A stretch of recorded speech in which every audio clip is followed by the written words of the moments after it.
اور یہ جو خاندانی نظام کے اندر بگاڑ پیدا ہوا، اس کا اصل سبب آپ ٹریس کریں تو وہ عورتوں کو ان کے گھروں سے نکالنا تھا۔ جب اس تہذیب نے عورت کو گھر سے نکال لیا، تب سے یہ گھر کا نظام بگڑ گیا، خاندان کا ادارہ، اس کی بنیاد اکھڑ گئی جب ماں گھر سے نکل گئی۔ آج یہ جملہ میں نے کہیں سنا تھا، بالکل صحیح جملہ ہے۔ اس وقت معاشرے کی ماں مری ہوئی، ماں کو جب آپ نے باہر نکال لیا تو اب گھرانہ، اب وہ خاندان، اس کی بنیادیں کمزور ہو گئی۔ اب عورت کو باہر کیسے نکالا؟ یہ ہے کتنے خوبصورت ہمیں نعرے دیے گئے، عورت اور مرد بالکل برابر ہیں، جو کام عورت کر سکتا ہے اور مرد کر سکتا ہے وہ عورت کر سکتی ہے۔ عورت کو چاہیے کہ وہ اپنے جو ورلڈلی اس کے ایسپیریشنز ہیں، کیریئرز ہیں، وہ بنائے، آئے، باہر نکلے۔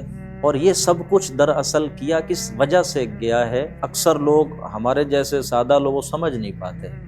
یہ جو کیپٹلسٹ سوسائٹی ہے، یہ دراصل عورت کو باہر نکالنے کے پیچھے ان کا موٹیو یہ تھا کہ مارکیٹ میں سستا مزدور آپ کو مل جائے۔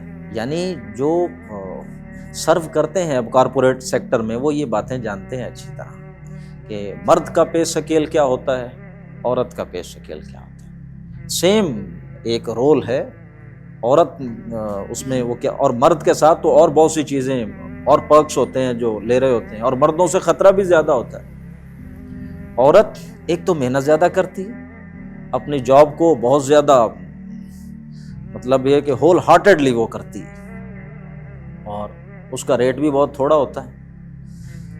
انہوں نے عورت کو گھر سے نکال دیا ہے۔ عورت کا گھر سے نکالنا یہ دراصل اس گھر کو تباہ کرنا۔